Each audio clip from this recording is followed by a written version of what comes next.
everyone, and welcome to Bollywood Cinema Club. I am the host of the Culture Cast, Chris Stashew. On every episode of the Bollywood Cinema Club, we take a look at a Indian cinema film every episode. There you go. On this episode, I am joined by my good friend. She is the owner and proprietor of Mondo Heather and a writer over at Diabolique, your friend and mine, Heather Drain. Hello, hello. Amir Khan lover, Heather Drain. I am full on converted, and that is thanks to you, Chris. He is something, and he is in this a whole lot. This being 2016's Dangal, roughly translated as wrestling competition. So the film is directed by Nitish Tiwari. It is written by Nitish Tiwari, Piyush Gupta, Shreyas Jain, and Nikhil Mehrotra. And it is based on the real-life story of Mahavir Singh Phogat, a amateur wrestler who trains his two daughters to wrestle in the Commonwealth Games. Now, as us Americans may not know what the Commonwealth Games are, imagine the Olympics for all the countries that the British imperialist hand touched. And you've got the Commonwealth Games. So it's essentially smaller Olympics, but on the same scale. And he trained his daughters, his two very put upon daughters, apparently, to be female wrestlers. And no, not the kind of wrestling that Heather and I initially thought when I pitched this movie. But that's okay because, well, Heather, I'm going to kick it to you first. What did you think of Dangal? Oh my goodness. And that's the thing, because as Chris knows, I'm still very much a sort of babe in the woods with Indian cinema. And that's why I've been loving working with Chris on exploring this, because it's something like, I'm like, okay, I know I need to learn more. And so when you brought up this movie, I knew Amir Khan because he was in Rangila, which you and I talked about, and which I loved, and he was great. And so my takeaway was this film. I mean, it was so good, and Amir Khan is like the thriving heart of it, like his performance, his presence. And I mean, everybody's good in this movie. Like, there's really, like, this film is such a really well-made film. Like, there's a few little issues, and we'll get into those. But I mean, it's a great film. It's very inspirational. It's proof that you can have a film that's almost 3 hours long, which that's the thing I've been learning, is that a lot of the Bollywood movies tend to be very long. But you know, the ones I've been watching and that you've been turning me on to, Chris, like they have such a great pace to them. Like, that's the thing. This film doesn't feel too long. It doesn't feel bloated. It doesn't feel like it's, you know, doesn't really feel like there's a lot of filler. Like, it just has a good clip to it. You know, it has a really great positive message, I think, especially, you know, people, I think, especially us in the West, we tend to kind of get up our own bums a little bit. And we don't get, you know, and in defense, like, a lot of people aren't pushed to look outside their own sphere either in our culture, which is a shame. But people maybe forget that, yeah, there's still a lot of parts in this world where girls, you know, because I mean, that's the thing. This isn't set in the 50s. You know, I mean, this was set in the, like, they were little girls, like, what, the 80s? Yeah, they were both born in like the late 80s. So this takes place in the 80s and 90s. And yeah, like you kind of mentioned, ostensibly the modern, you know, 2010. So yeah. So you know, you have a village where these two girls cut their hair. They're training as wrestlers. They at one point are wearing, like, you know, kind of cargo length short pants. Right. To train in, and like there are people you can see judging and mocking them, and it's like, which is so messed up. But it's like, yeah, that kind of, I mean, we have sexism over here in the States, we have plenty of it, but I mean, that's not that degree. The fact that film even goes into, like, you know, that there's still girls that are married off at a young age, you know, and that's basically their role, is to be, like, you know, to get married, breed, cook and clean, and die, you know, and that's still very prevalent in our world. So this film is, like, it's such a great mix of, like, it gives you food for thought. It has a positive message. The music's really good. The acting's great. And Amir Khan, as my heart sings to the heavens and the angels above, Amir Khan. You know, I think the thing I would start this kind of episode off, similar to something Jess Byard said on an episode where we were talking about K3G, a rom-com. I do not have any interest, for the most part, in sitting through a biopic, let alone a sports biopic. Like, those biopics are a pretty far stretch for me to get interested in, because normally they're very formulaic. You know what you're getting, especially music biopics. I mean, oh my God. And then Johnny Cash got hooked on drugs, and then he got hooked off of drugs, and then he performed, and then that's it. Like, that Walk Hard did a sufficient job making fun of movie-based biopics. Sports-based biopics have the same problem. It's just whatever the constraints of the sports film genre are, those are going to be the kind of trappings of a sports biopic. So this is as far from the kind of movie as I would normally watch. Just getting that out of the way right at the top. I say all that because this movie was fantastic. Right. No, that's such an excellent point. And same, because you and I talked about, before we started recording, about how if this film was made in Hollywood, if this was an American film, I would not watch it. No, I would have negative interest in watching this movie. This would not be on my radar, even though it is a wrestling movie. I still would have no interest. Yeah. Yeah. And, but I think especially because though like you said, beat for beat, what ride you're going to be in for. So why even bother? And that's that. But that was kind of the fun journey with the Dangal. Am I saying it right? Yeah, you are. Dangal. Yeah. You are. But because, here it was getting to take a journey where we're going to see things that we weren't totally prepared for, even though, like, we both probably went into it knowing how it was going to end, because obviously it's based on a true story, and if you fact check things, but and they must have been successful enough to have a movie made about them. So right, but the way everything is presented and handled was new. Like, it felt new enough. But I also think this would film, like, if you had somebody that, if you're listening to this, you have a friend who's like very much into Western cinema, and they're kind of more on the like mainstream side.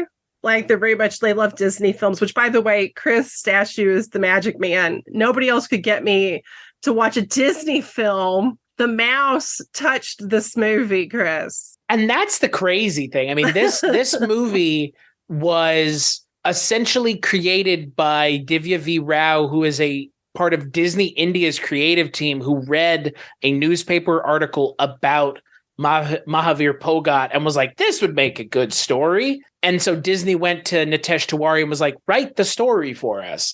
And that's how this came into being. So this is a Disney kind of joint from the get-go. And that was so crazy to me, but at the same time, so amazing to watch this movie and have the Disney opening play over it. Like, if that does not smack of the times are changing and things are becoming more accessible and more expectedly accessible, I don't know what does, other than a Disney film that is completely based in India, Indian cast, Indian director, Indian everything. Yeah, I heard that Disney ident music, and I was like, I literally was like, what? Like, wait, I'm like looking behind me, like, what is going on? Like, what did you send me? And then I'm like, oh wait, no, it is Dangal. Like, for a second, I was like, oh God, is this the right movie? Yeah, and but you know what? Kudos to Disney. Like, kudos to Disney for giving money to this film. And it's funny because,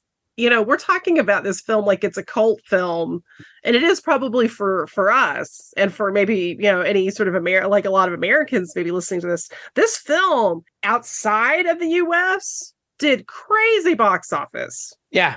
Like this is insane. A huge blockbuster. I mean, did I read, Chris, this was, I think, on Wiki, so mileage may vary. This outgrossed like Wonder Woman and one of the Spider-Man movies, I think, in either India or China. Yeah. And this is the 19th highest grossing sports film in the world. What? Up against things like some of the things that are on the list, though I'm not sure I would agree. Hunger Games, Fast and the Furious, Forrest Gump. Wait, how? Those aren't movies. sports movies. Gladiator's not a sports movie either, Wikipedia. But okay. Blood. It's a blood sport. yeah, but it made 2,200 crore, which is a lot of money. I mean, that's $250-300 million, something like that. It's a lot. It's a lot of change. That's a lot of money. A whole lot of Skrilla, as the kids call it. Skrilla. Get all that Skrilla. Get all that Skrilla. It was very popular in China. I mean, it took in $216 million in China. Well, and the thing, like reading about our man Amir Khan. As like the angels keep singing because it's Amir Khan. Apparently, he's so popular in China that his popularity is responsible for like sort of helping softening the relationship between India and China. Yeah. That's insane. Yeah. That is how popular he is. Yeah, he received an honorary title in China in 2017, a year after this movie came out. I mean, can we think of a current Hollywood star that has that kind of clout to soften political relations? Well, and that is the thing that I've mentioned on this show before, and it is hard to kind of reinforce to non-Indian cinema watching Westerners, like, you really can't comprehend anymore. I mean, like, they, or even I can't really comprehend the level of adulation that someone like Amir Khan or someone like Rajnikant gets from their fans, both in India and abroad. Like, they're venerated. I mean, that's the only way to describe it. You're completely right. There are no actors that anyone in this country would be like, oh, I'm glad that they eased tensions with Russia. Like, yeah, that's not a thing. No. I mean, and that's nobody can agree on anything in this country. We don't have a general consensus that we want someone representing us, but Amir Khan, all right. Like, that speaks volumes. Oh my gosh. I know. And that's, yeah, God, that's sad. Yeah. People in this country argue over who has the best chicken sandwich. It's like, come on. Well, they have to know the answer. You're like, we have to figure out what the answer is to that question. Lives hang in the balance, Drain. Come on. Yeah, right. but I mean, obviously, like you mentioned, the last time we did an Indian cinema film, we did Rangeela over on the Culture Cast, and that was the first time you'd seen an Indian cinema film. That was my first one. And what an entry. That was so, like, you've got me hooked, Chris. Like, the more you're kind of giving me, the more I'm just like, yes, give me more. I want to learn more, especially because it's like, it's so exciting because it's, I think even like with cult film or, film writers, people get locked in the grooves of just like, and I think it's dangerous to do that. I think it's a little dangerous to just be like having a steady diet of American directors or European directors, or, you'll have a few sort of Criterion approved directors, right, from like Asia, but that's it. And it's like, no, there's a whole world. There's a whole other world out there. And I think even Bollywood tends to be something that seems to be, the more I'm learning about it, very like, people, I think Americans just think it's this one little thing, like, oh, crazy dance numbers. And it's like, man, no, that's like saying, oh, Hollywood films, it's got it's got a dude with the pants on. Like, no, there's way more to it than that. And Bollywood, Chris and Heather present Dude with the Pants On. That's our new podcast, so stay tuned for that. Dude with the pants on. But I mean, like, no, with Indian cinema, it's a whole world. The breadth of what's going on in India from beginning to now is sort of, to me, it's sort of awe-inspiring. Like, and I definitely want to learn more and just keep learning more about it. And the fact that you've gotten me excited about something, this is mainstream as mainstream can get in India. Pretty much, yeah. This film, and it's fucking great. It's funny that you mentioned how mainstream this movie is, though, because in my mind, like you said, in my mind, obviously, I understand how mainstream it is. It's really, like you said, about as mainstream as it gets in India, but yet it was on Netflix up until just recently. You could just watch it on Netflix. What happened, Netflix? Why is it not on Netflix anymore? I don't know. I think it must be like a Disney, maybe it's like a Disney Plus thing, because it is technically a Disney movie. I hope it's on, because I'm trying to get, seriously, like, this is what I'm actually trying to get, like, my family to watch, because I think, like, I'm like, my mom would love this movie. Like, this is kind of a really great gateway movie. I think people, so. and plus, like, the whole cast, as much as I'm praising Amir Khan, and who everybody should praise because he's amazing. The whole cast, I think, is really great. And I was actually impressed because, like, the actresses playing his two main daughters are really good. Like, but all the actresses are, because you see them when they're pretty young, and then when they're like young adults. Right. But I'm not the biggest fan of kids in movies, as Chris knows. For any of you Gamera fans, I call it the Kenny factor, which is basically like kids as protagonists in movies can get a little precocious and it could be a bit much, unless you just have a really talented kid actor with good writing, which does happen. It does happen, but a lot of times it's just like, oh no, not children in movies, please. But the kids, like the two young actresses playing Gila and Babita, were great. I thought they were very likable, very charismatic. I thought, in fact, in some ways, almost like, are the younger ones almost more compelling than their older versions? Like, well, that's the thing about this movie, and it's kind of come up now in several of these Indian cinema films that we've been watching for the show. There are flashbacks or time jumps or, unique kind of framing devices where they allow for either a role to be recast with a different actor or recast with an older actor or something to that effect. And I was actually wondering the same thing because like you said, for the most part, can point to every time a child actor is in a movie, the movie is either lesser because of it or lesser than the other movies in that series because of it. So something like The Mummy. Mm-hmm.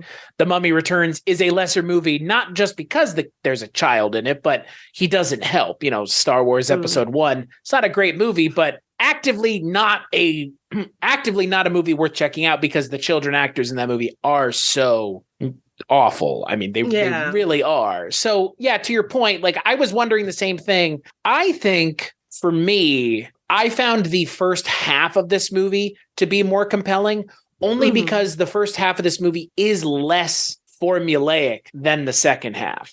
I agree. I didn't think of it in those terms, but I actually 100% agree with that. And especially because you did have more of a sort of dynamic where, because the girls, even though they're natural fighters, as their father discovers, which that was great. The whole reveal, where he's just all bummed out because he didn't have any sons. It's like the wrestling lineage will die now. And then all of a sudden he finds out his two little adorable moppets are little bruiser weights over there. But they didn't want to be wrestlers. And there's definitely there's points where even you, I think, as a viewer, is like, man, is this even ethical? Like, should you really be pushing your kids to do your dream if it's not their dream, but I kind of liked the fact that the film puts you in that headspace, because I think that's the difference. I think if this was more Hollywood, it would be a little more pie-eyed. It'd be a little bit more like, oh, daddy, and instead you have these two kind of like not independent, but these two girls that are very much their own little people. As independent as they can be as children, really. Exactly. And, I liked that. I liked that I felt like it kind of humanized him a little bit, because you don't think he's an asshole. You don't think he's an awful person, but you do kind of be like, man, is he pushing them that hard? Also, this is a side note, but did they give him like prosthetic ears? Because they looked like he had cauliflower ear, which is something real. Like, if anybody follows a lot of wrestling, like, if you get hit in your ears enough, like you'll see like old wrestlers with battle scarred looking ears, like Brock Lesnar. Yeah, Brock. Sorry, Brock Lesnar. It's only been it took us 20 minutes to get to that point. I figured one of us would drop something before this. I think they must have given him ears. I mean, Amir Khan does have a distinct kind of silhouette or profile, I guess, with his rather large ears. But I think they did give some like scarring on his ears or something, because it looks like it, which is a great touch. It's a great small detail to really reinforce. Yeah, I thought so too. And speaking of the details, can we talk about the Mr. Raging Bull over here with that physical transformation. Oh my God. I thought it was a deep fake, to be honest, because I was like, we see him super young and jacked. Like jacked. jacked. Like he's like looking at like Wolverine saying, "Hold my beer." Yeah. Like super jacked to like sexy dad bod. Like I was looking online to find like any information about like the physical transformation he went through, and I found shockingly little. Oh, I found a video. I'll send you the video. Okay. Most of it is in Hindi, but a little bit of it's English. But they actually interview Amir Khan, and they have footage of him from each point, like him training to get super jacked, of him eating what he wanted to when he was playing the older version of his character. But I guess that was all him. That's amazing. Is that not? And he got in that kind of shape in 5 months. I mean, if that's all you're doing, though. Yeah, no, I know, but I'm like, I good on him. Gives that amount of discipline, and doesn't eat spicy, pickled, or oily foods. You can't eat it. No more Golgappas for you. And and I mean, and he's only jacked in the film for like what, 5 minutes, if that, if even that. Like he did all that work for not even probably 5 minutes. It's like one wrestling scene and then like one further flashback, and that's it. Mm-hmm. That's it. And the rest of the time, he's just got like this wonderful. He's got love handles and everything. When they shoot him from behind, the look of him is just so funny because he looks so different from Amir Khan in anything else I've ever seen him in. Yeah, I think it was a good look, personally. He pulls it off. Yeah. I was like, hi, sir. I mean, Amir Khan looks nothing like the actual Mahavir Singh Bhogat. I mean, he doesn't look anything like it. They show a picture at the end credits, and you're like, and I chuckled. I'm like, oh, this is like, this is, the real life guy was probably like, oh my God, they cast this hot ass guy to play me. That's awesome. That's it. Amir Khan is playing me? You couldn't have gotten anybody better. Like, yeah, I love that. Especially because the actresses like look reasonably kind of like the real life equivalents, like the daughters. Yeah, they do. Like especially the actress that plays grown up Babita, she looks a lot like the real life Babita. Yeah. Oh, she really does. I mean, they almost could be twins. Like it's uncanny. But like when it comes to the dad, no, it's Amir Khan. Yeah, like it's there. Well, and that's the thing about this movie is obviously it really is it's an Amir Khan vehicle, and Amir Khan would. Amir Khan would win the 60-second Filmfare Award, which is their equivalent of the Academy Awards. This film won Best Film, Best Director, Best Actor as well, and Best Action, which is a thing that we should have, but it's not. Which is why don't we have that? Because we're too up our own ass as a film industry. Well, awards are problematic, and American awards are super duper just. I don't know. That's up our own ass. Just like can't have a movie that wins the Oscar can't be fun. Oh no, but it can be. It's just as much as contrived, if not more so, than an action film. Right. But it's serious.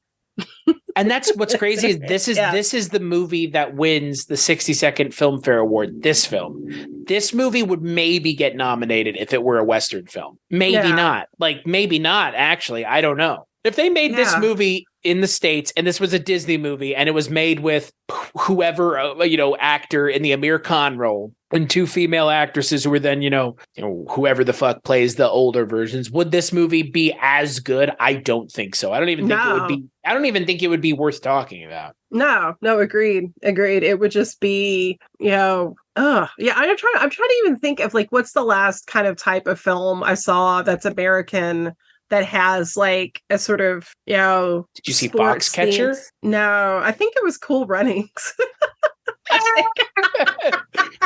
When I was watching this, I was thinking a little bit of Foxcatcher, the movie that has like Steve Carell and Mark Ruffalo and Channing Tatum about the DuPont guy who had the American wrestling team, and then he murdered. Steve Carell was nominated for an Oscar for it. That's the only reason it kind of jumps. The only reason it kind of jumps to my mind is, again, it was kind of like, an important, critically acclaimed movie. Right. Okay. You can tell that's how much I pay attention to Oscar films. But that's that's the thing. Yeah. It's just I'm with you. I don't hold the Oscars in very high regard. Nobody for good should. reason. Yeah, nobody should, because it's basically just like student council.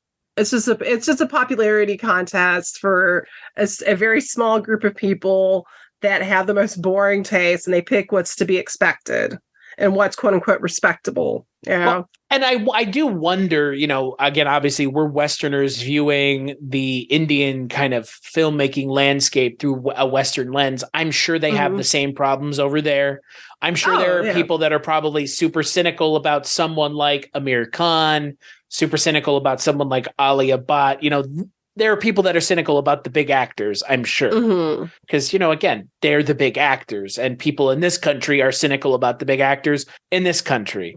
I'm not a super huge fan of Tom Cruise. I'm just not. Like, I'm sure there are plenty of people that are not big fans of Amir Khan. I'm sure not everybody loves him as much as we do. But they should. but again, like, that's, I know. But again, it is hard for us. I mean, again, it would be like someone like hearing me say I'm not a fan of Tom Cruise. Like, if they saw Top Gun or any of the other multitude of movies that go across the pond, either direction, I mean, those movies are massively successful because of who's in the movie. True.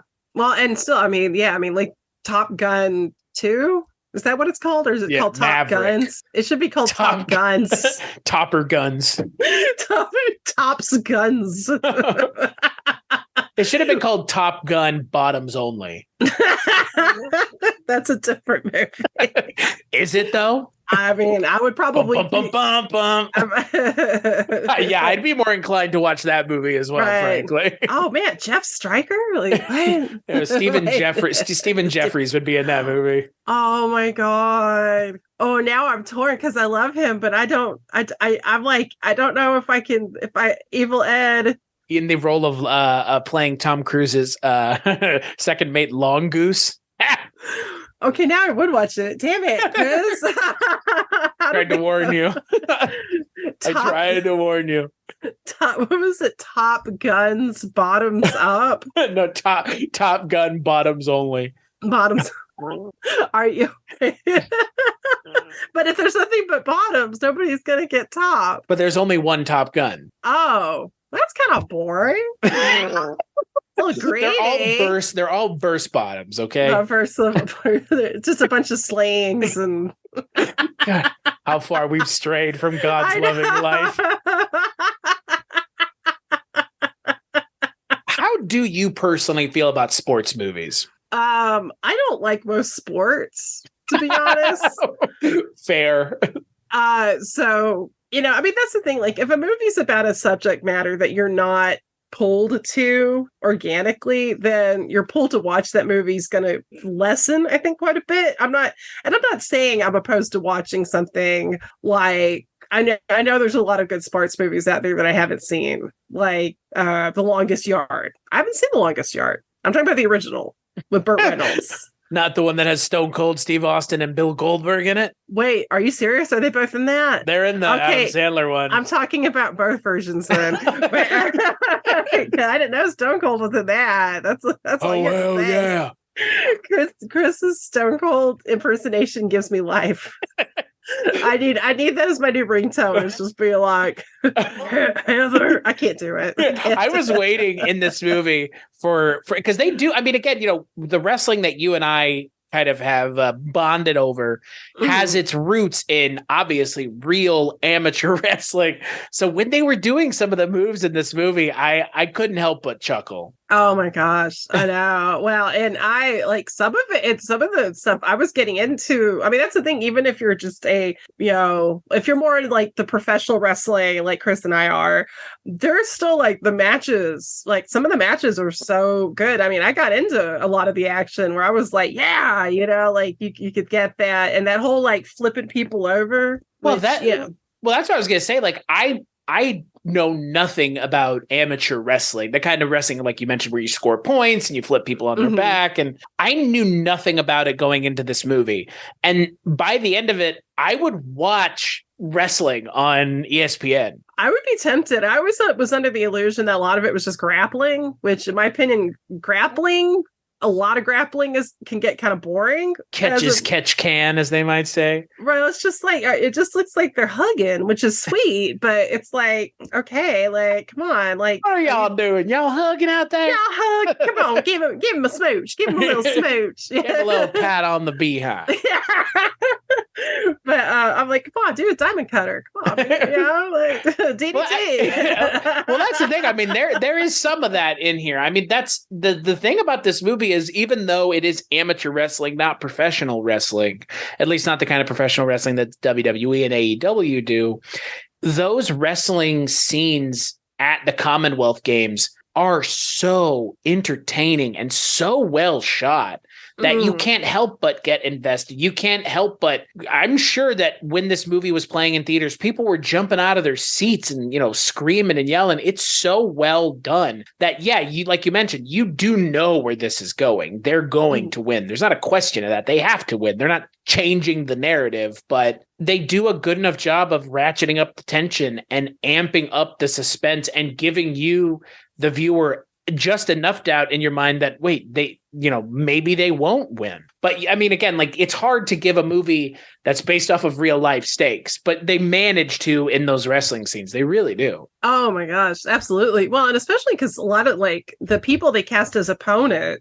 are like, I don't know if they cast people that are real life, wrestlers, because I know the actors were trained by a wrestler. So it's like, right, you have actors who were trained to do that, not the other way around. But their opponents look fierce. Like, they look like, you're like, oh, especially my favorite was the girl from Nigeria. Yeah. Because her guns alone, I was like, oh shit, that's when I was like, oh God, I actually was like, maybe she's not going to win this. Like, even though I'm like you, I do, like, we know how this is going to end. That opponent, I was like, oh shit, is she going to be able to beat this girl? Because she was like, oh, she was ferocious. But then you see all the strategy, put into that. Like, it's like a chess game.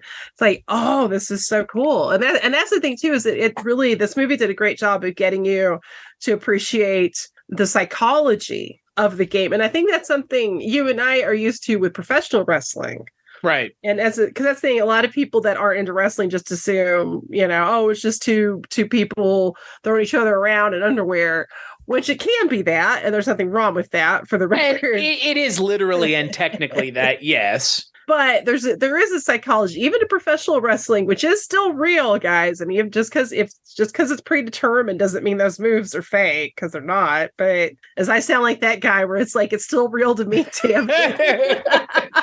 It's predetermined, real. Like that. I feel like you're totally right. Like, the term predetermined is the term that should be used, right? Like, yeah. The outcomes are predetermined because they're telling a story. It is a narrative. And that's where the psychology can come in with professional wrestling. But like, the idea, like, I never would have thought about psychology being applied to amateur wrestling, maybe because I never really thought about it. But this movie does a great job of getting you to understand that. And I think that's the other thing of this makes this such a good movie, even if you're not into sports. Because I think some sports movies, if you're not into sports, you're already just kind of like not there. And some movies don't make an effort of kind of bringing you into it. Right. Of helping understand the game.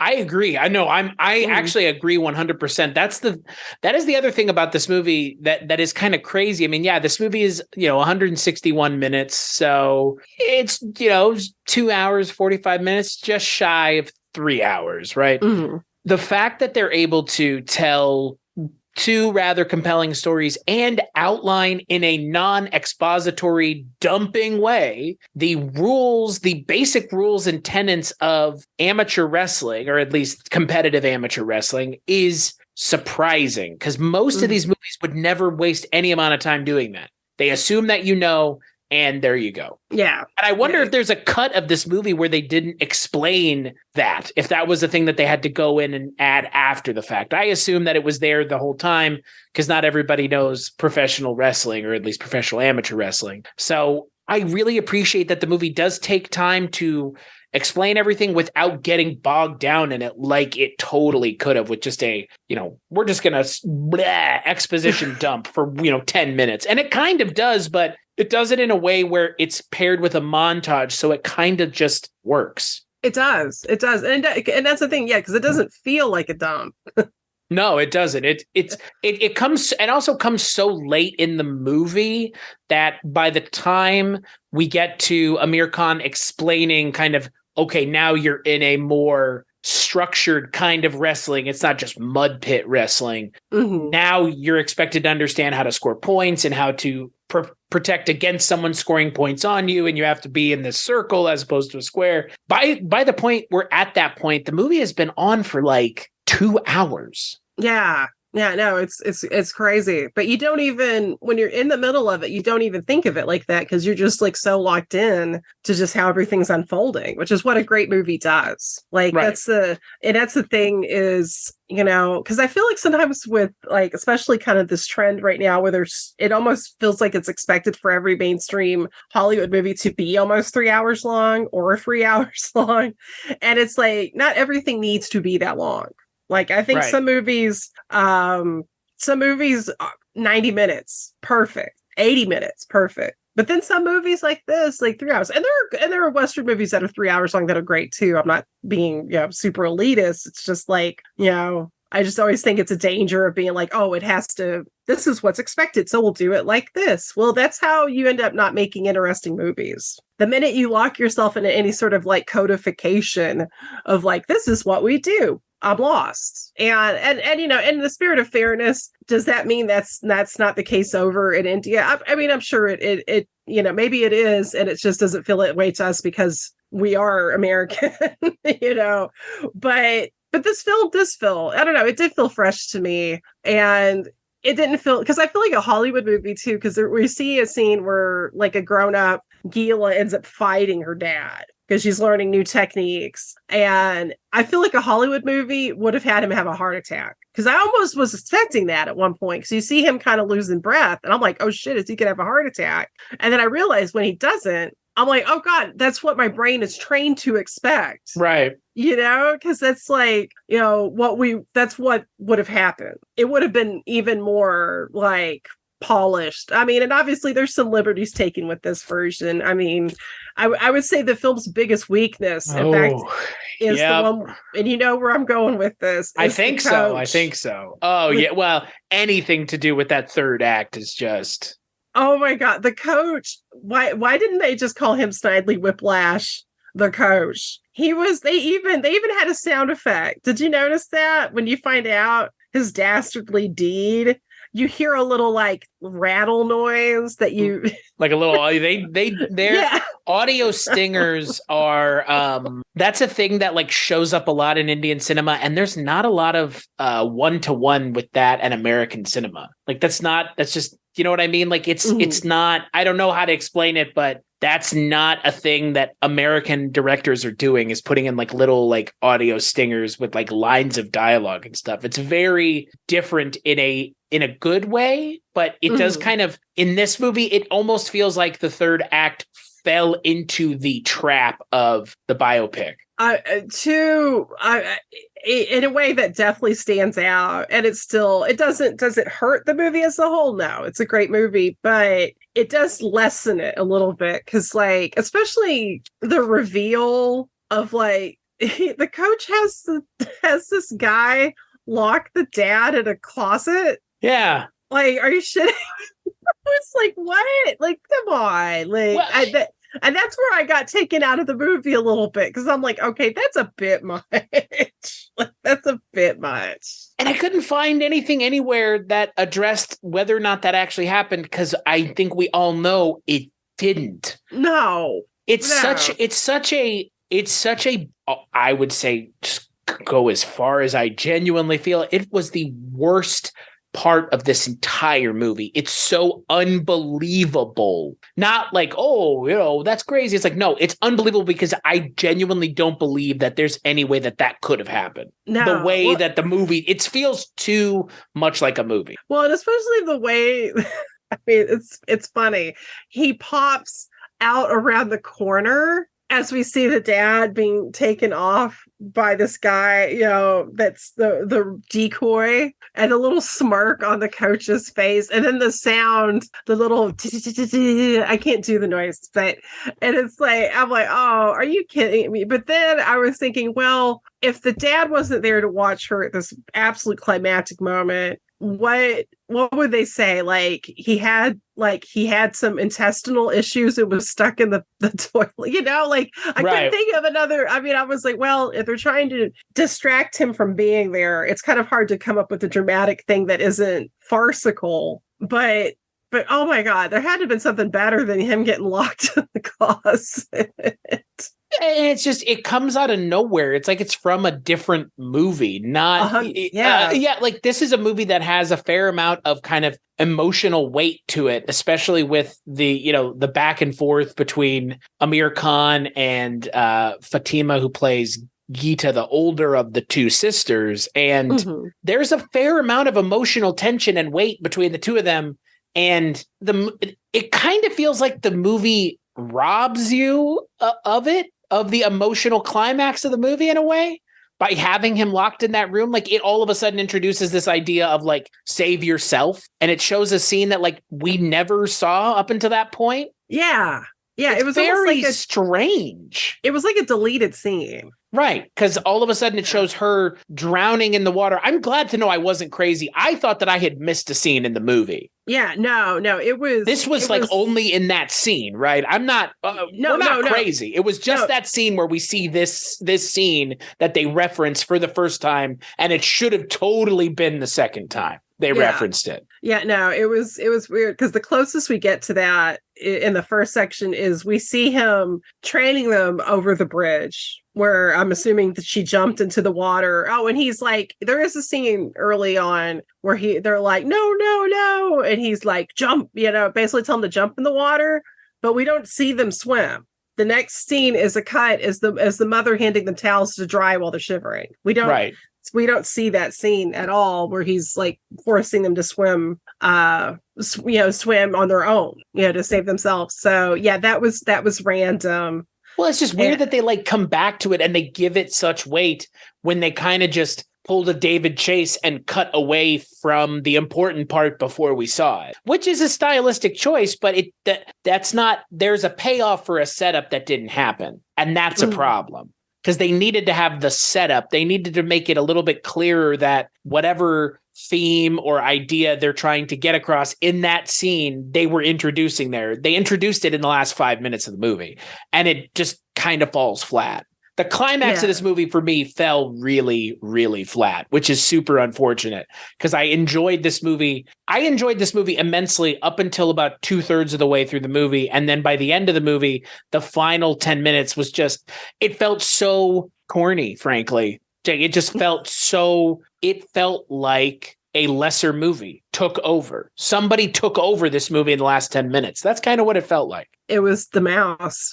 That was where Disney came in. It was a Disney move. I wonder. I mean, I'm being a little facetious. I'm being a little facetious, but that was the one thing in this movie that did feel like, like if anything felt like a Disney, like an American Disney biopic, right? It was that villainous coach. Yeah. And it's like, I'm sure their coach didn't like him, or maybe he did.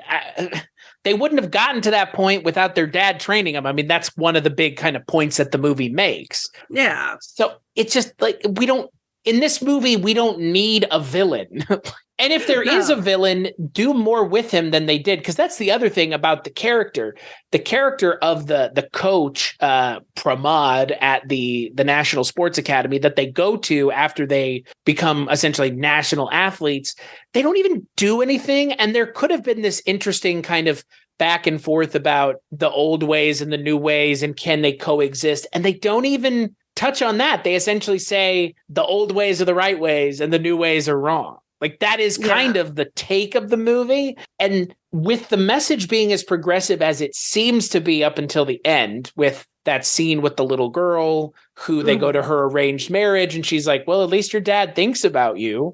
Unlike my dad, who sees me as a burden, your dad is actively training with you in the morning and spending time with you and treating you like a daughter. My dad just sees me as a burden. The fact that this is the same movie where we have a character who is the new ways being thrown out for the old ways, as opposed to them coexisting, and that being the message, is kind of weirdly anti-progressive, kind of conservative in a way, in a kind of a weird way, right? I could see that. The other thing too is like there's a character that's even more ridiculous than him, and I don't think we even get her name, but it's like one of the girls, and I think the only line of dialogue she gets is when Babita comes to join the school. Yeah, the girl's like, oh, a wrestling family. But then you see it's the same girl that's noticing them training with her dad when he moves to the city, and she snitches on them. Right.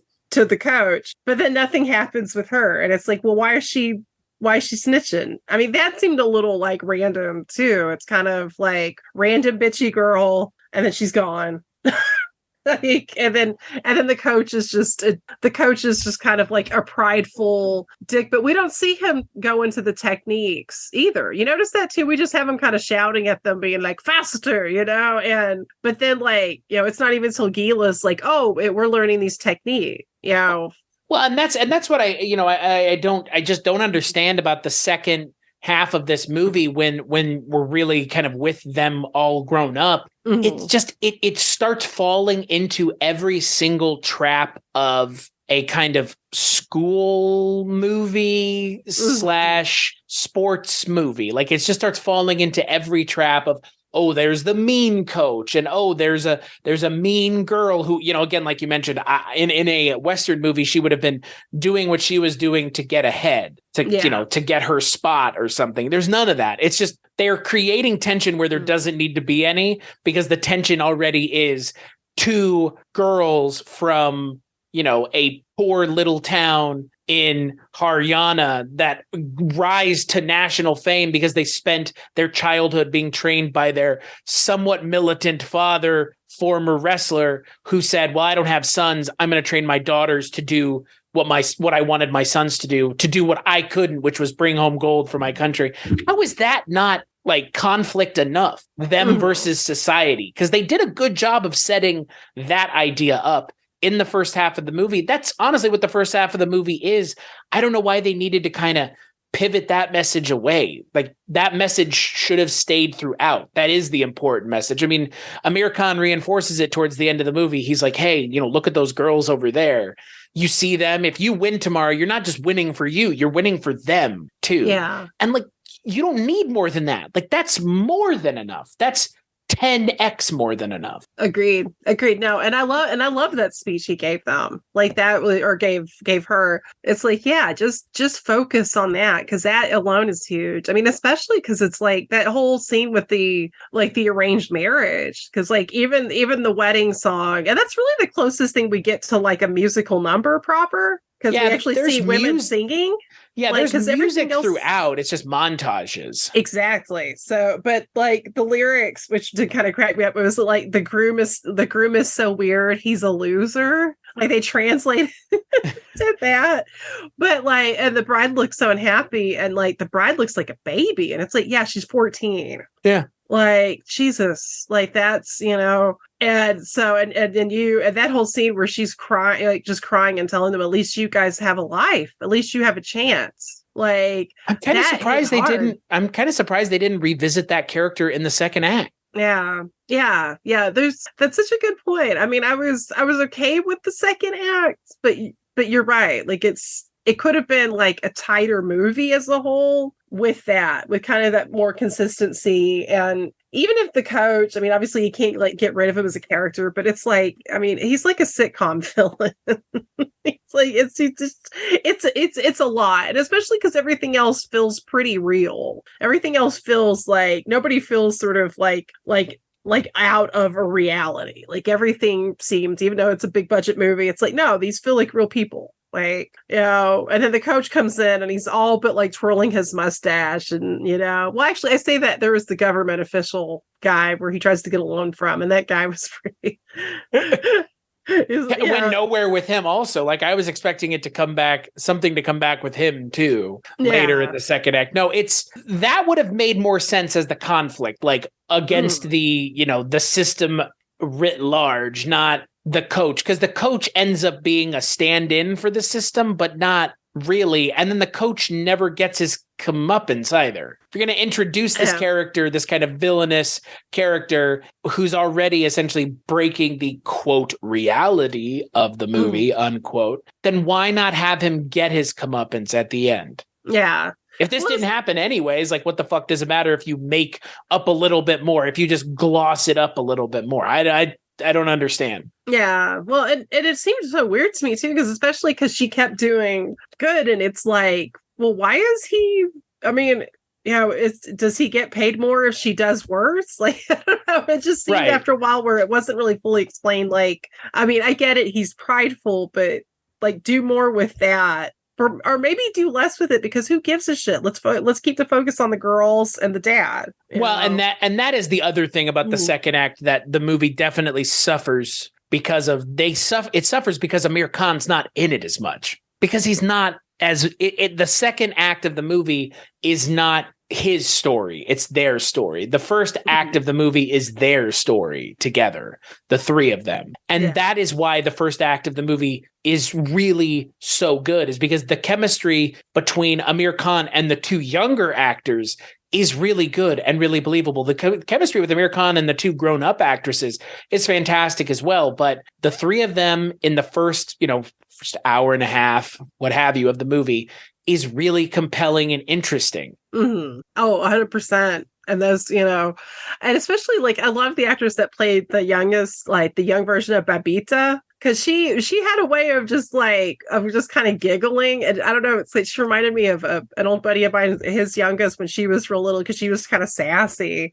And I was like, oh man, it's like, this is so like, she's just got this kind of sass about her, and just the way she would kind of like move her head at times. And I was like, oh man, like these kids are so good. Like they're so good and likable. And they seemed like real kids too, but like good kids. Not when I say real kids, I don't mean like shitter kids. Right.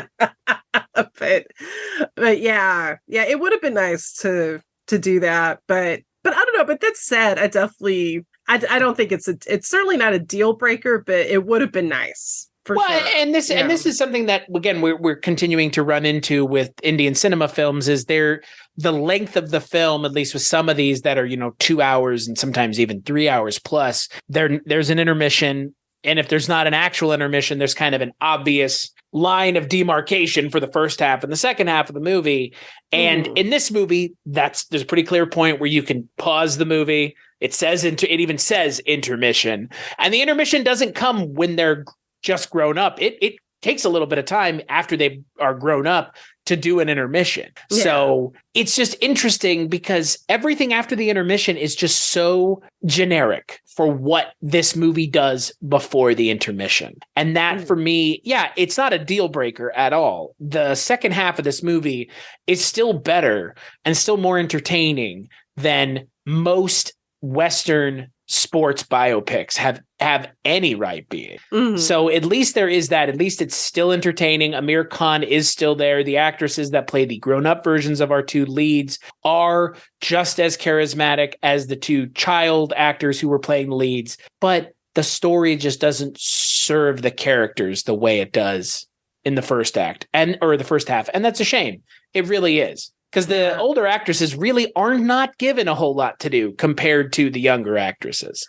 I agree. Yeah, no, that was the thing too. Because at first I'm like, well, why did I? Because I almost was like, well, I prefer like the kids, but I'm like, well, no, the adult actors are great. Right. Like, it's not an issue of having like not good actors, not as charismatic. No, they're great. It's just like, it's almost more staid. I will say though, I did like the little detail of him being sent the actual film reel of one of her matches. and him like going to like basically the equivalent of like, I mean, I don't know if it's a dirty movie theater that's basically like a cement room.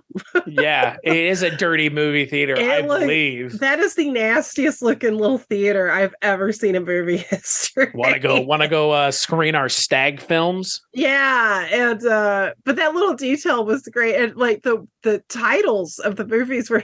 His like nephew was like, "What are we doing here?" What wasn't one of them like lusty ant or something? The lustful ant. I was wondering something, and there's this kind of this weird moment in the movie, and I wondered if you picked up on it. So the first time that the two young girls, these are young children, go to wrestle, the men in the audience are making really weird comments, not just like, oh no, it was gross. It was like gross in like a pedophilic way. Yeah, where he's like, "Oh, I hope her top gets ripped off," or something like that. Like he was saying, yeah, it was essentially that super grown guys was saying that, and this is when they're still like kids. 14. Yeah, 14 at the most. Like it was gross. It was gross. It was a very weird detail to leave in, and especially because the guy with him like was like, yeah, woo, and it's like oh gross. Like you would think if somebody said that, at least somebody near him would be like, dude, what the fuck, like what is wrong with you, you know?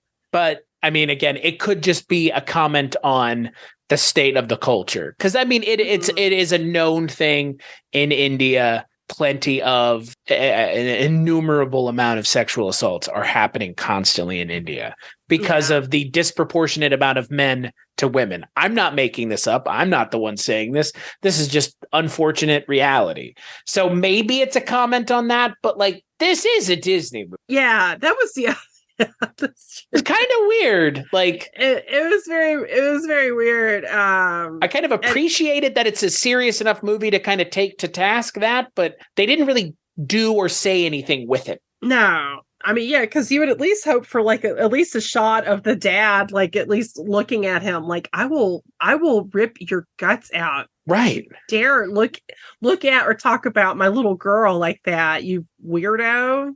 Unless it's just a translation thing. Maybe it's just a translation thing. I don't know. Yeah. We find out like the inspiration. It's like the character's name is Ted Nugent. It was just like it came out of nowhere is what it felt like. Like it was just such a weird, icky, gross, misogynistic. Again, I get that's what they're getting at in the first half of this movie, is that the culture is just very male centric to the point of like women wrestling. Whoa. But like that for me, if that is the line that the actor is meant to say and the translation is more or less that, it is kind of weird tonally for the movie. Yeah. Unless, I mean, I wonder if those events like that are kind of like a carny, like an equivalent to a carny kind of thing. It's kind of the way they were positioning it, right? Right. And or as wrestling people would call Kizarny. Yeah, I know. That's Kizarny. And those kind of events, especially in this, I don't know, like I mean, Chris and I are from the American South, the rural South, and I mean, like this is rural India. Yeah, and I mean, there's would I put it past some bubbas for at least one of them to be fucked up enough to be like to see like a teenage girl wrestle and be like, ooh, say something inappropriate, nasty? No, it wouldn't. I would be shocked just to be like, wow, okay, thanks for letting everybody know you're a predator, but right, So I don't know. Maybe it is that to kind of lend that kind of grit of like, yeah, this is the reality of having to wrestle at some event like this, as well as the culture, the misogynistic, and highly just like this is all girls are sexualized just because you're a girl, no matter if you're 14 or 40, if it's that kind of thing. I mean, I think I would be inclined to believe it is. Yeah. And again, it kind of goes to the message of the first half of this movie. And I think the movie overall, which is, don't do not discount someone just because of their gender. Don't make assumptions about someone because of their gender, and don't tell someone they can't do something because of their gender. That's right. Unless you want an ass whooping, bub. Jesus Christ. I wouldn't want to face either one of them, either Gita or Babita. No. They'd kick my ass 6 ways from sundown. My God, we'd be like arms and slings. I'd be begging for mercy. Oh my gosh. Wouldn't it be such a beautiful world though, where the minute somebody tries to step out of line with their bigotry, they just get like, I know that's not very enlightened of me, but I can have my Heather, I don't want to be enlightened sometimes. Sometimes you just want to see a bigot get punched in the mouth. Right. I mean, there's a famous like Canadian group called the Frantics that were like a comedy group in the 70s, and they inspired like Kids in the Hall. But they had a whole thing called Boot to the Head, which was played on Dr. Demento, and there's a guy named Ed Gruberman who didn't want to be this enlightened martial artist. He just wanted to learn how to kick people in the head. And that's why Ed Gruberman was like, my impulse is to just be like, sometimes you just want like, okay, you're being, so-and-so's being racist or transphobic or sexist. Boot to the head. I mean, some people need some manners beaten into them. I mean, it is what it is. Like, it's some cognitive dissonance beating the manners into someone, but you know, sometimes you just need it, as they would say. That's right. My middle name is cognitive dissonance, Chris. Yeah, right. Cognitive dash dissonance. Thank you very much. It's a hyphenate. That could be my action hero name. What's cognitive your name? Dissonance? Cognitive dash dissonance. Bam, like that. Diamond cutter. It just, you know, it's refreshing to see a movie like this. That's message doesn't get in the way of it being entertaining. That's message doesn't feel like it's being beaten into me either. No pun intended. That's the other thing. Like, imagine this as a Western movie and how just unrepentant they would be with the message of the movie. And you know, it would just never shut the fuck up about it. Oh God, no. This film handled that so beautifully. And the actresses, like, oh God. Yeah. Cause that's the thing, that scene where, you know, where they talk to that poor kid who's being, you know, wedded off, and the way that you could see just the realization on the two sisters' face is just like, it's so good. They don't need to beat you over the head because they know, like, we've got good acting. Yeah, like that's we've got some intelligence here with the storytelling too, and the fact that like that Amir Khan, not to keep fangirling. That's the first time we've brought Amir Khan up in a while, I feel like. I've been trying to like be restrained, you know. I gotta let him have his moment. Yes, but that's something like I was reading that's a champion, like our cause he's champion is to, you know, to have kind of like a better future for women in India, for girls. Right. And it's like, okay, Amir Khan, we already love you. Calm down. Now you have to be all about humanitarian causes and a philanthropist. Come on, man. I know. It's like, God, stop being so dreamy. Like, and that's the thing. I mean, again, like Amir Khan is, you know, the big ones are, you know, Shah Rukh Khan and Amitabh Bachchan.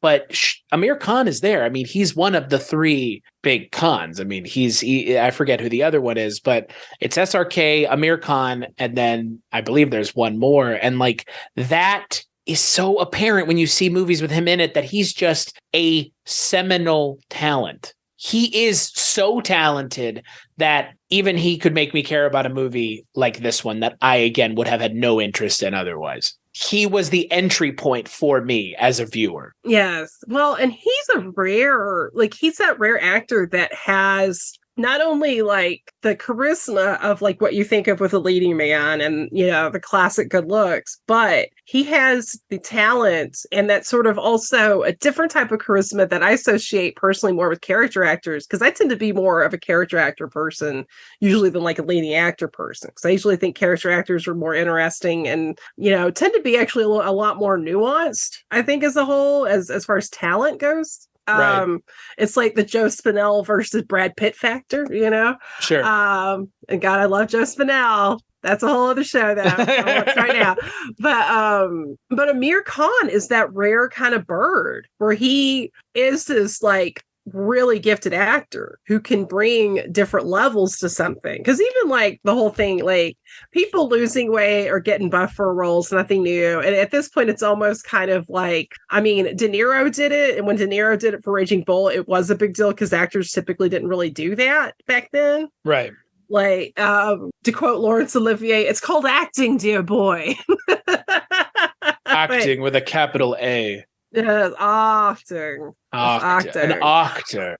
An actor. But and the reason I forgot the other Khan was it's Salman Khan who killed someone while drunk driving, and then he was convicted in poaching, and he's a massive actor, and I don't want to take away from his acting abilities because he is one of the three Khans: Amir Khan, Shah Rukh Khan, and Salman Khan, but he's the problematic one. It's like a family. Everybody's gonna have that cousin. the one Khan, the Khan that nobody can get along with. The one where at the family reunion, like, oh, we're so and so. Girl, he's in jail. Right.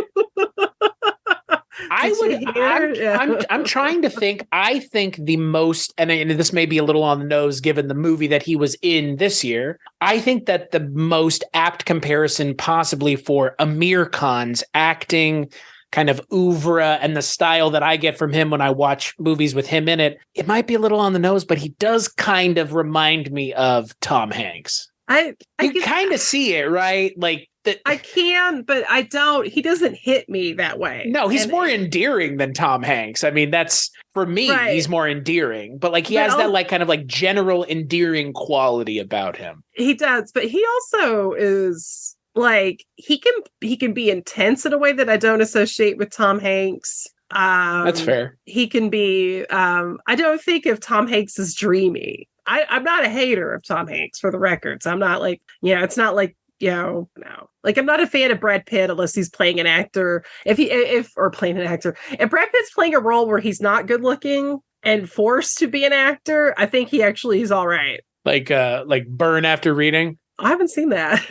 He's pretty good. He's pretty good in that. Yeah, I was thinking more like I'm not the biggest fan of 12 Monkeys, but I thought he was really good in 12 Monkeys. So is there a more apt comparison in your mind to Amir Khan's Western equivalent, Hollywood equivalent? Listen, to quote the old song, ain't nothing like the real thing, baby. You can't compare. That's fair. You can't compare a plastic daisy at a Western sizzling buffet spread to an Indian rose, darling. That's okay? True. That's true. I don't disagree. I'm like raising the roof because I'm a dork over here. I don't disagree. I've said it before on this show. Like, I really don't think that there are good Western equivalents for Indian actors, at least not for what they really bring to a film, like the level of gravitas that they bring to a movie. I would be more interested in like what would somebody who like what an Indian viewer would say is the Western equivalent. That'd be a perspective I would be, because I feel like I'm not, honestly, Chris, you're better suited for this answer than I am, because you've seen a lot more films than I have. So you saying Tom Hanks, you're honestly more educated to make that. Yeah, but I only ask because you've seen a lot more Western movies than I have. Yeah, but most of the Western movies I've seen don't have Tom Hanks. A lot of them also don't involve people with clothing on, to be fair. So that's not everything, Chris. I didn't say everything. I'm not, dude. Heather Drain, sex fiend. No. And cognitive dissonance. Top Gun. Only Bottoms. It's coming out soon. Coming to a theater near you. God. See, I went, in my defense, you're the one that went all sausalito on that one. I was the one that made the 80s butt rock joke ploy with the Tops Guns with a Z. I was going to put a Z, a backward Z. I went the more obvious, disgusting route. Long Bottom? Wow. The Is list. that what you did? Long Goose. Long Goose. Long Bottom is a character from Harry Potter that has nothing to do with sex. But now I can't unhear that. See, I've actually only seen like the first Harry Potter movie. Neville's Long Bottom. Was he in the? Well, I don't even. That's his name. That's the character's name. Neville Longbottom. Which one was he? The British one? The one into witchcraft was the cowboy. the one with the vacant stare for the first 3 movies. That one. Oh, that's most of those actors. I was about to say, like, that's most of the child actors in those movies. Yeah. Which is crazy, though, to think about the child actors in this movie and then think about child actors in like bigger budget movies and how good the kids in this movie are. Oh, like, gosh. To compare it to like Harry Potter, like those Harry Potter movies are goddamn trash with those kids actors in the first 3 movies. They are like the Harry Potter movies. In the first 2 movies, the kid acting is really, really, really bad. It's really bad. Like nobody's going to go to bat for maybe Emma Watson, but the kid actors are bad. And then you put it on a movie like this and it's like, those don't even feel like actors. They feel like the real people and they just put the camera on them. And that is not something that you can do very easily, especially when, again, we know that these aren't the real people in the movie. But again, you could convince me otherwise. That's how good this movie is. And that's how convincing this movie is by the end of it, I was like, yeah, they might not be the actual people, but convince me otherwise. That's the other thing. If this was a Hollywood movie, because even like the side kids, like, I'm just like there are these boys that like taunt the girls after they've had their hair cut, and and those kids look like real kids. I mean, that's the thing. It's not just that even they act like real kids. They look like real kids. They don't look like William Morris children. Right. You know what I mean? Because like central casting. Exactly. And like the opponents later on, because God, think about it. If this was a Hollywood movie, their opponents would be like a size 0 and weigh like 102 pounds. And it's like, oh, okay, sure. I like the last girl that Geeta wrestles. She's a hoss. Oh my God. I think Brock Lesnar has some splaining to do with that one. Is she Australian? Angelina Watson. And that's the thing. If you wanted to make a villain in the movie, there's your villain. She was like the Dolph Lundgren in Rocky IV of this movie. She's like, she's gonna lose. Have fun losing. My favorite was the real shitty way she said namaste at the press conference. Namaste. That's right. Her little smirk, like I was just like, oh, now that was the villain I was living for. I was like, more Angelina and less coach. Like I didn't get it. What if Angelina locked her dad? I mean, it would have been equally, if not more, ridiculous. But I at least would have been like, you know what? I respect that. That's a bold move.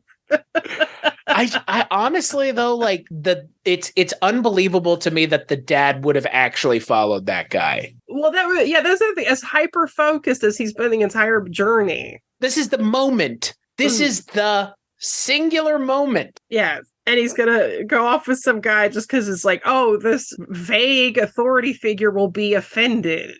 Oh, fuck him then. Yeah, it was. Yeah, that was. I don't know. That was. That was a major weak spot for sure. I really can't get over how clunky the climax of this movie is. It really does. It just kind of ends the movie on a sour note for me. But the movie is so good otherwise that I kind of don't care. But man, that third act needed some work, just some real work, because the main character doesn't need to be locked in a room. Like that's just like what are you fucking thinking, movie? Like it's just mind-boggling. Like, yeah, I get it. Oh, she's going on the emotional journey by herself and she doesn't need her dad. But like, that's not really the story you're telling here. Like, no, you're telling the story that her dad's training is what is allowing her to be successful, not that she can do it without him. Like she can, but that's not. It's a shared journey here. It was just very strange. I've never seen a sports movie do that, where like one of the main characters just gets like taken out. But the climax is still the positive climax. The positive result is still gained, but one of the main characters was just locked in a room. It sounds so stupid to explain it. It really does, doesn't it? It does. I just want this alternate universe where Angelina is the one that is like, actually, it's not the coach, it's her. Right. I want the alternate universe where Amir Khan just takes out a piece of chalk and draws a doorknob on the door and opens it, because that's how ridiculous this movie gets, where we're supposed to believe the coach is so angry. Like he still wants her to win. Like if I were the coach for the national team, I'd probably be more offended at this movie than anything else. Like, why'd you make me out to be this bad guy? Like, I don't care. That was the big mystery for me. My brain kept being like, well, wait, if she's winning, Why does he fucking care? What's the situation? Like, if anything, this will probably get you a raise. Right. You know, she got the first gold as a woman, like for India. Like, what? Okay, sure. Yeah, it's like, even if she doesn't give you credit at the press conference, you could still be like, oh, yeah, as a coach, that was one of my students. Right. And that looks good on your resume. Well, and I mean, it's not like the coach wasn't a shithead himself. He's like, I take full credit for all of this, and this was all me. And it's like, I'm king. Yeah, I know that was that press conference where he might as well have been like, I'm king shit. Right, like, look at me. Yeah. Huh. What a good movie though, right? What a fun movie. I enjoyed this. Actually, as a whole, as much as we are, you know, rightfully so crabbing a little bit about the second act, I loved watching this movie. I enjoyed it thoroughly. And it's not often I see a newer movie that compels me like this one did. So I really enjoyed it. I'm so glad we got to talk about it. And Amir Khan, oh my God. I know, right? Forget what you know about Western leading men. Amir Khan is the truth. Well, and you know, the thing is, like, I find so many Hollywood leading men of this era so bland. Like, they're so bland. They're all like hatched out of the same like Chris factory. Pratt egg. Yeah, it's just like they're all generic white guys with six pack. Like, next. I'm good. I've had my fill. Well, that's the thing. I mean, you can't really, you know, like, that's the thing. It's like with Indian cinemas, I'm learning slowly. It's like, you know, the stars, you know, you mentioned those at the three cons. You could tell each one of those guys apart. You know, like, they all are very distinctive looking and acting people and artists. And I just feel like you don't really get that a whole lot in Hollywood. No, I would agree. I would agree 100%. And, you know, like, I you know, your kind of final thoughts on the movie, like, I 100% agree. Like, it's a movie that, even if its third act is kind of a mess, and it just kind of becomes more of what I'm used to with these kinds of movies, this kind of goofy nonsense of creating baddies where there aren't any, and, you know, kind of fantastical logic. I loved everything about this movie. And Amir Khan is just such a charismatic lead, and the child actors are great. Everything about this movie, other than kind of the third act quibbles, is really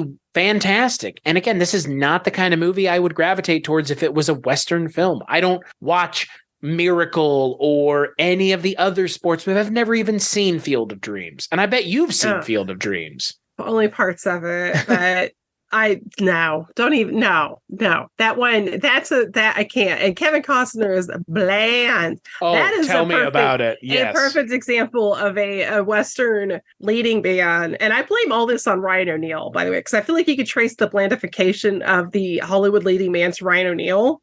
That's fair. Because, you know, if you go to like classic Hollywood, all of those guys pretty distinctive. Like, you weren't going to confuse Clark Gable with Humphrey Bogart. You're not going to confuse Gary Cooper with, you know, oh God, like William Holden, or, you know what I mean? Like, it's like each person, and the same with the women. Like, Ava Gardner is not going to be confused with Katharine Hepburn. It's, you know, or Lana Turner. It's because I think like a lot of the main actresses in Hollywood too are kind of, a lot of them are boring as well. Like, you know, like, no, I mean, Amir Khan is just, he's a total package. And just him, even if this film's plot does not entice somebody, and if it was on any other film, it wouldn't entice me or Chris, it's worth it. Like, the whole film is great, but at the very least, see it for just such a great lead performance, and a guy that just brings it all, brings his A game and then some. A man who looks good both with a mustache that he can twirl and a full beard, and a buzz cut and a dad bod. Amir Khan, ladies and gentlemen. I saw a photo of him with that twirling mustache, and yeah, he can get it. He can get it all day, every day. 6 ways to Sunday. He's Amir Khan. He is. I know. You know, he, of all the actors in Indian cinema, I think he's the one that I've seen the most of his films, primarily because just I don't know, just have. Like, I've seen more Amir Khan movies than I've seen anyone else. I had Three Idiots, Rangeela, this. So that's like 4. And then on the next episode that you're on of the Bollywood Cinema Club, we're going to be talking about a big budget action movie featuring Amir Khan with said twirling mustache, I believe, and a top hat, which... It is.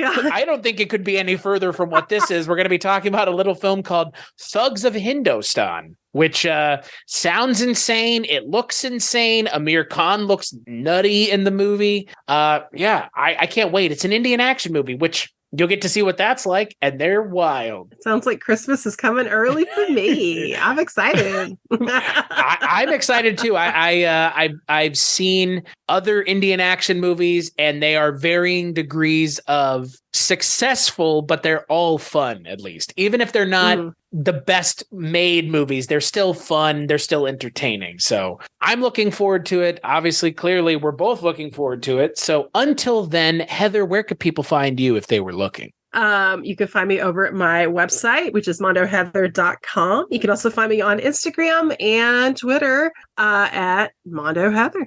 And I also have a Patreon where you could read my various ramblings, get sneak peek into upcoming articles and other fun sundries. And that's also at Mondo Heather. And as for me, weirdingway.com is where you can find this show and all the other shows of the Weirding Way Media Network, which there are plenty, including some episodes where Heather and I talk about movies over at the Culture Cast, and now episodes talking about movies here on Bollywood Cinema Club. So that's where you can go to find all the shows you should be listening to, because if you can't find it there, maybe you shouldn't be listening to it.